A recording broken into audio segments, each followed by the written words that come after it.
Fear and Hunger 2 Termina is a survival horror turn-based RPG that I am not very good at. The series has built a reputation online as being relentlessly difficult, punishing, and cruel. Just look the game up on YouTube and you'll see videos like Super Eye Patch Wolf's The Cruelest Video Game and Zuldim's Fear and Hunger, an in-depth look at the RPG that hates you. There are many games out there that have similar reputations to Fear and Hunger, such as Dark Souls, but unlike a lot of those games, I think that Fear and Hunger 2 Termina deserves that reputation in whole because it is extremely difficult. It's up there with some of the most difficult games that I have ever played, maybe even the most difficult. But still, I managed to beat the game, even if it took a while, so as far as I'm concerned, it's not hard enough. In typical turn-based RPG fashion, Termina allows you to have a party of at most 4, with all the other members besides your character being recruited throughout the course of the game. These party members are often critical to your success in the town of Preheval, as you hope it will be them and not you who will be the targets of any bullshit that the game throws at you. And Termina has a lot of bullshit, so let's forgo them entirely. No recruiting other contestants, no ghouls, no blood golems, and especially no Black Kalev, as that'll be a very, very different video. This is Can You Beat Fear and Hunger 2 Termina with no party members.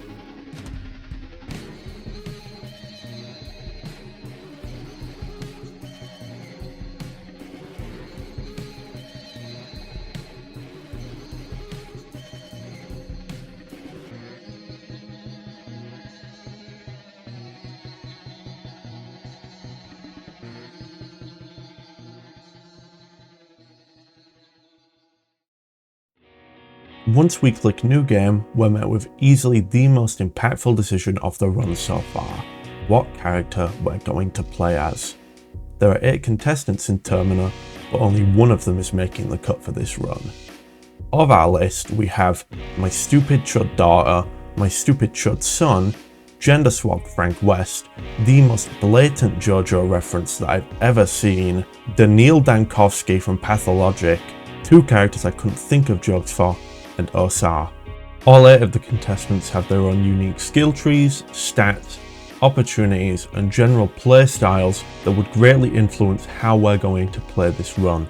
I briefly debate making a spreadsheet of all the differences between these characters before throwing that thought away immediately to just play Marco instead. It's at this point I realise that the video's been going on for a while without a lot of challenge running happening, but instead of doing anything about that, I'm just gonna...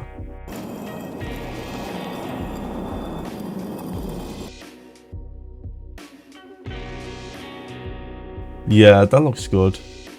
For my starting choices, I choose lockpicking, +2 agility, bob and weave, killing intent, and health items. The intro begins. I enter a nightmare world. I'm jump scared by weird penis mens. I put the fries in the bag. I avoid weird penis mens. I get attacked by the bitrate killing static. I avoid what Percolate has to say. I wake up. I get my favourite pastime from the first suitcase. I left my Nintendo Switch at home, so I made the exciting decision to leave the social gathering early. And from there, the run has begun.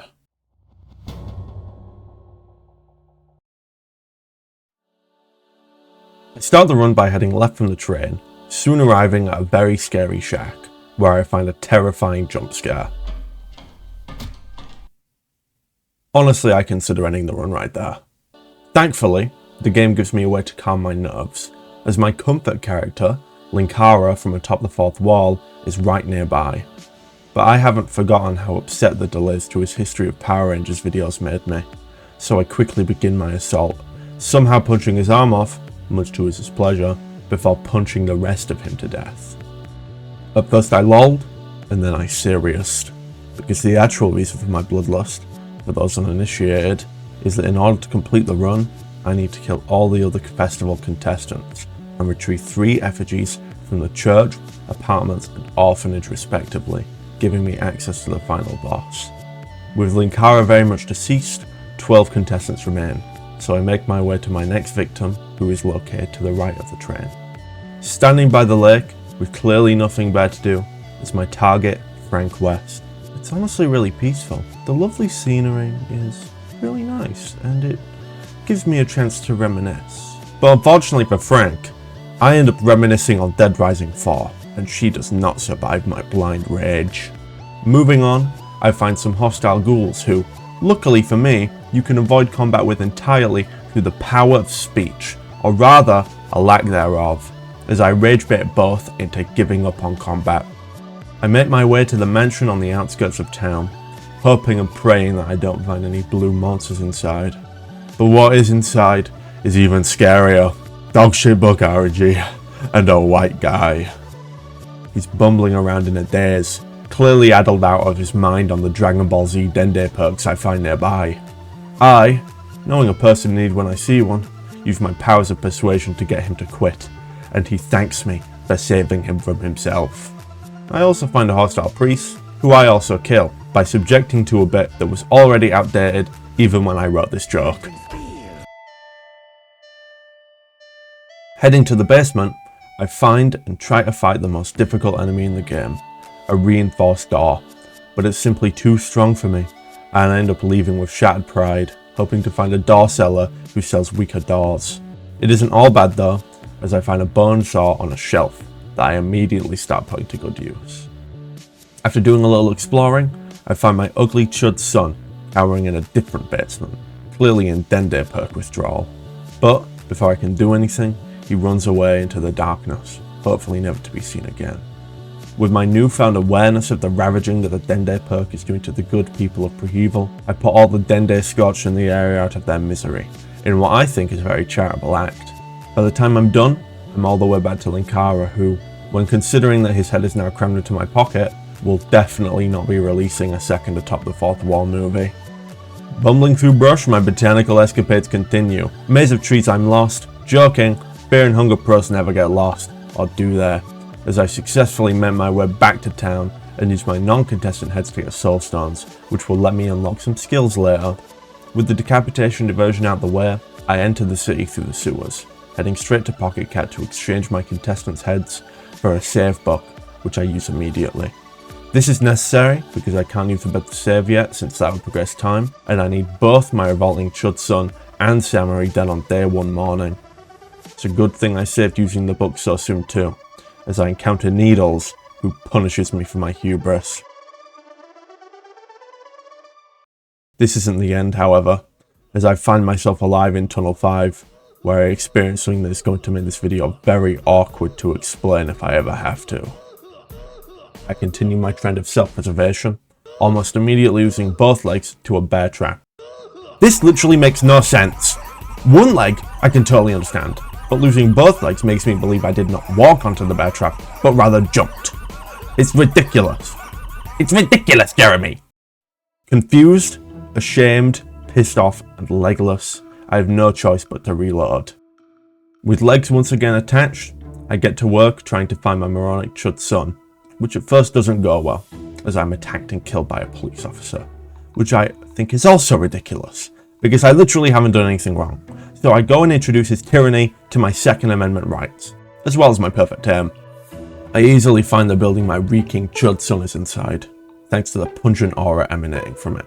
But, for some reason, I foolishly attempt to find Needles first, who paralyzes me on turn 1 and sends me back to the shame tunnel. Actually learning from my mistakes this time, I end up finding my revolting chud son, who's in his gamer cave, moderating for r/Dead by Daylight, and I show him just how disappointed I am with his life choices. With him dead, I can make my way towards the orphanage. Sadly, the peaceful walk there is interrupted by a violent mob, but I luckily manage to escape. With the situation in the city clearly out of hand, I match energy and begin looting, starting at Preheval Bop and ending at the Angular Alley of Misery, which I must say has some surprisingly tasteful decor. I find the leechmonger ring that, for as long as I have it, I will never be taking off, and using my newfound, very legitimate income, I purchase a small things amulet from Dr. Kappa's shop, which, again, I will never be taking off.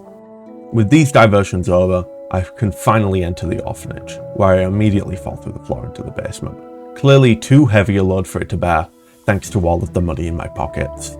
It's very spooky down there, but thanks to the power of overused jokes and 9mm, I quickly escape and make my way towards the orphanage's effigy, which is located in its rare realm. Totally not just this game's OC Please Don't Seal version of the Silent Hill Otherworld. Traversing this realm brings me great stress, and the Rontiels that inhabit it do not make good therapists, as they would rather just cut off my leg instead.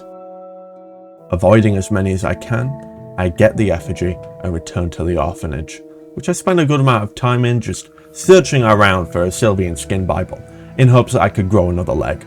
But I don't, so I just give up and hop out.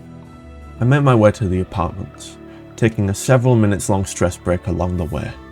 I remember that at the time I was wondering to myself, what have I done wrong to put me at this point in my life, as if I hadn't done it to myself?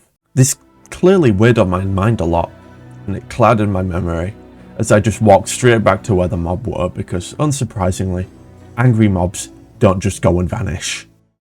Changing on my strategy a little, I head for the apartments first this time. Now, in order to access the rare realm that the effigy is found in, you need to solve a 6-digit code to open up the entrance, which is, hold your disbelief, a washing machine. I would like to tell you that I exercised my brain muscles here and did this puzzle legitimately, but there are actually only 3 potential options for the code, so I just used trial and error instead, because I'm lazy.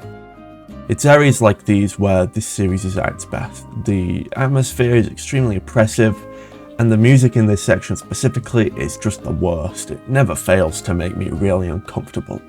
I'm just going to play it for a second. Have a listen.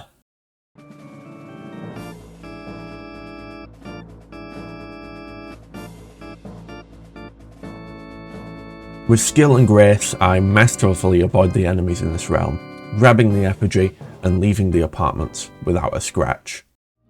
Things don't change much with my rounds before the orphanage, as the mob thankfully doesn't spawn in, cursing me and dooming me, and I collect my ring and Funko Pop in peace. I do, however, discover that there are actually bookshelves to loot in the back of Keffa's shop, where the book RNG, predictably, is dogshit. This time, I traverse the orphanage and get its effigy with far less bloodshed and lost limbs, except for Father Hugo on the 2nd floor, who, as if he's Yujiro Hanma or something, shrugs off my entire stockpile of ammunition. Satisfying my progress, I return to Pre-Heval Bop and save to prevent any further headache.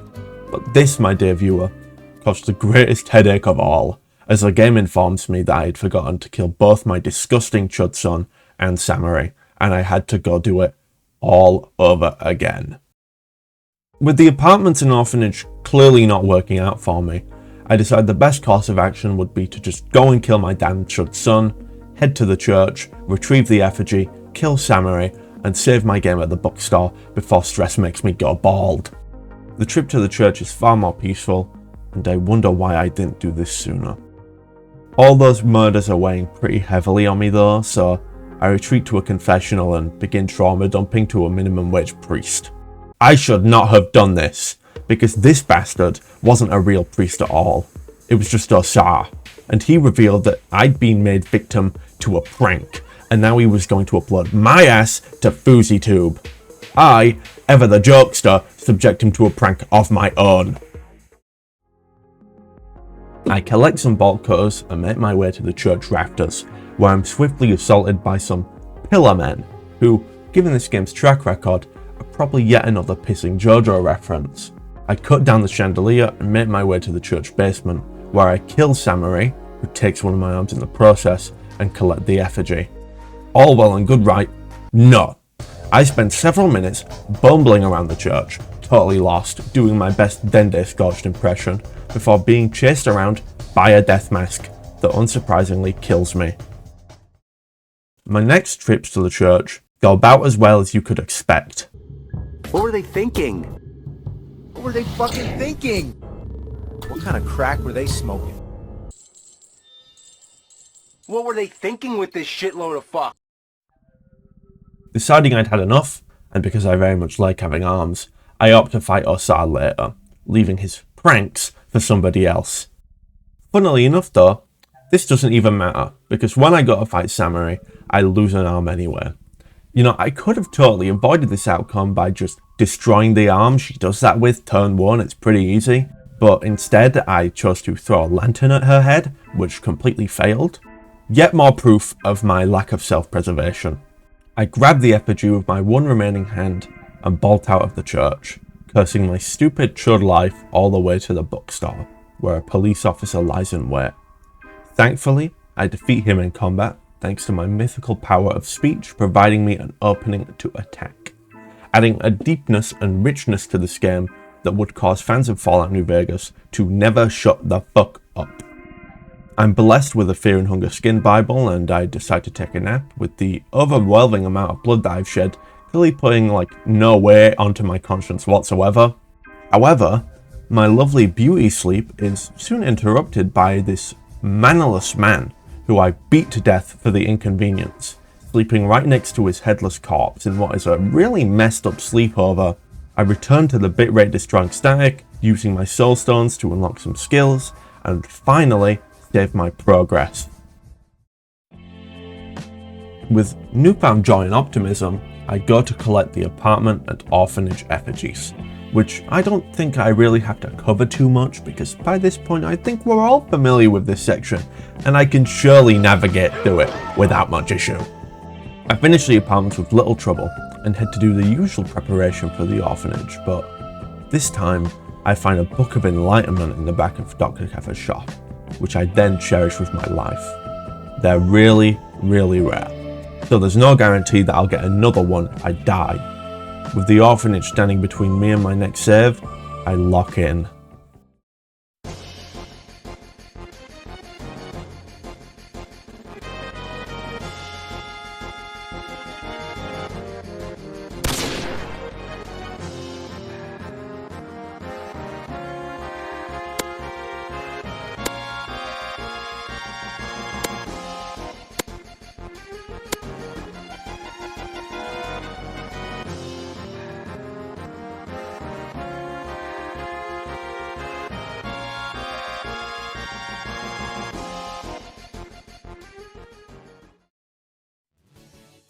Book in hand, I use the Fear and Hunger skin Bible to save in pre-evil bot without passing time, and continue on my merry way, ready to do some more murders. Soon enough, Osar is dead, and I head back to the train, this time by going through the main gate to the city, avoiding weird penis mens on my trip. On the train are my two targets, Olivia and Marina, which should really be a piece of cake for me, but unfortunately I did not account for Marina's use of the Black Smog spell, and once I kill her and leave combat, it becomes astoundingly clear that it has made me very, very blind, so I have to quit out. I try again, this time encountering Needles along the way to Osar, who, despite engaging in a very prolonged battle with me, I eventually kill, taking his lovely little supply of heroin with me. Careful to not make the same mistake again, I return to the train, avoiding the wiggling penis mens, and destroy her chud blinding arm, followed by her and then Olivia, in what is probably the most immoral kill of the run. From there, I quickly head north to the slums to kill Daniil Dankovsky, hoping that his death will make Pathologic 3 release sooner, before heading back to the train to save. Up next is Tunnel 7, which contains the toughest fight of the run so far. On my way there, I fight two headless hounds, which I trivialize combat with through my mythical power of speech. In this case, New Vegas fans are surprisingly unaffected because they still haven't shut the fuck up.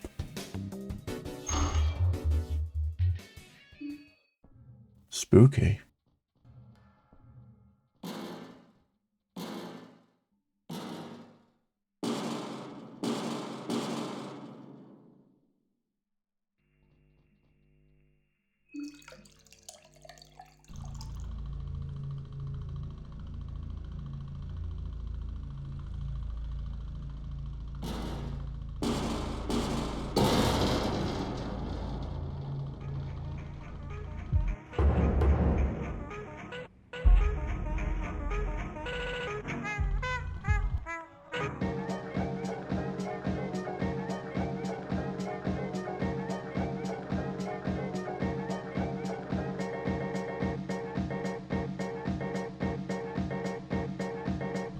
They went down pretty quick, actually.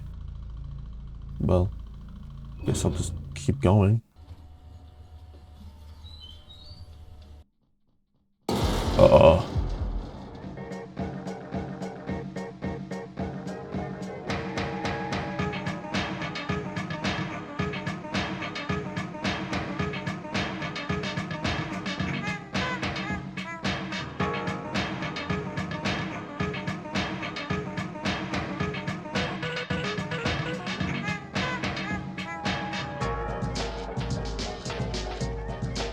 Goddamn, really quick.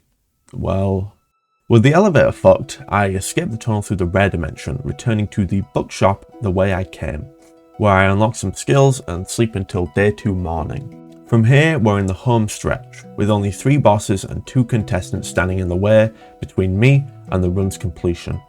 I place the effigies in the church and find my way through the church tunnel to reach the next boss, Rancid the Surrogate.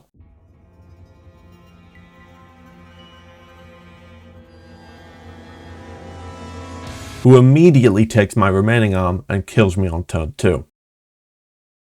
It turns out that Chognar had given me panophobia, which is like, yeah, not good. Not good at all. And I had somehow not noticed.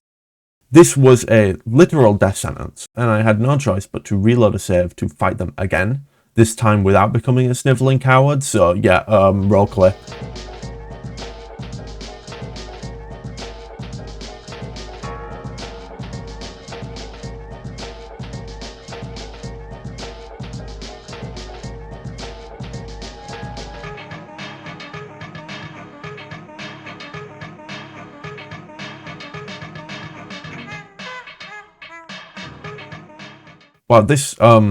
Wow, this really wasn't as big of a deal as I thought. Am I a clickbait YouTuber?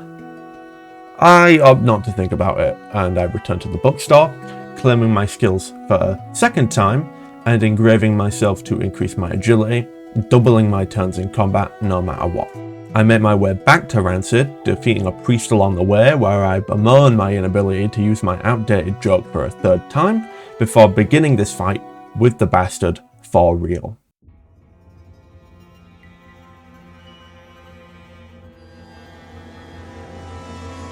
And he's gone.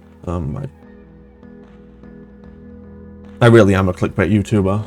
Rancid does get the last laugh though, as I'm completely unable to use the spear he drops, as it is a 2-handed weapon, which I don't really have the faculties for anymore. Curse my stupid chud life. From here, all that's left are the last contestant kills before the final boss, which are quite easy to be honest. I head near the boss, finding and killing August before saving there and claiming my last skills. I do actually explore the area around the Hollow Tower, finding a house and a final fuck you from this game to me, dogshit book RNG.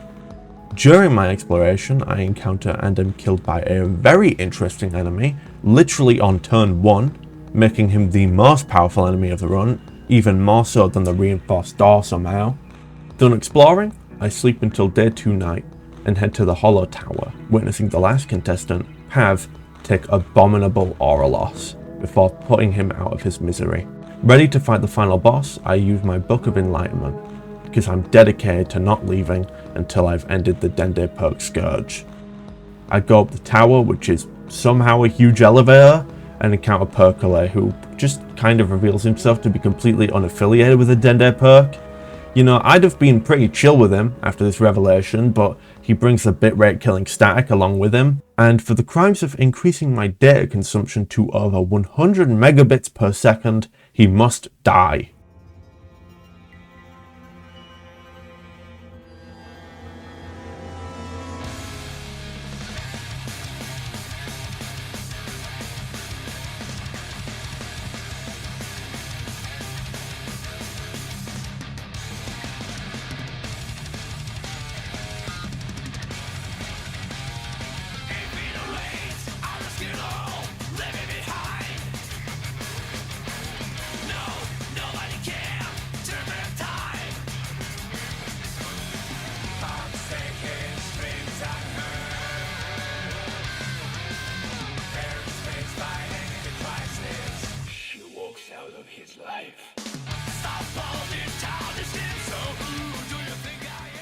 that's really anticlimactic. So it turns out that if you don't fight Percolate on day 3, the Dende Dealer rare isn't even fightable.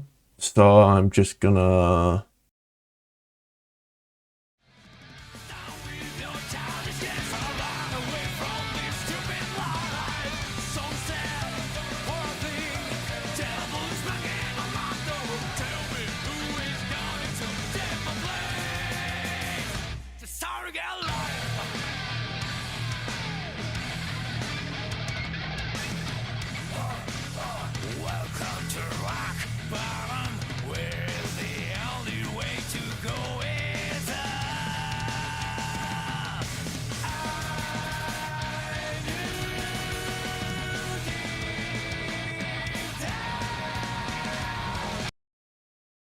The Dende perk.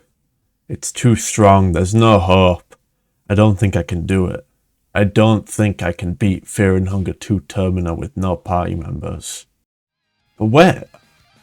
I get my favourite pastime from the first suitcase. Heroin! With the power of my stand, Tar Platinum, the Dende Dealer stands no chance.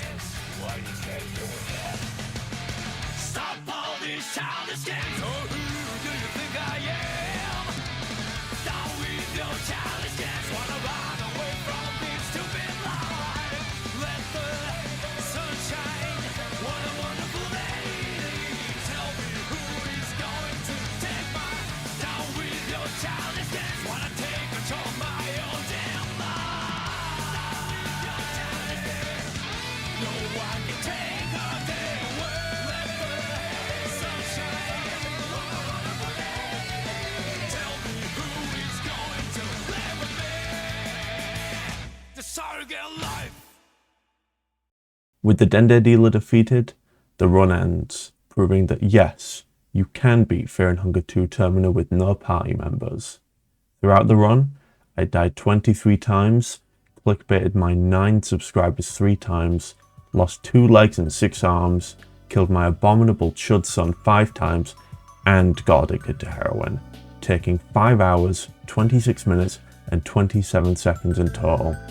With my victory achieved, I give this run the highest rating I can issue, 10 out of 10, and it easily earns the badass seal of approval.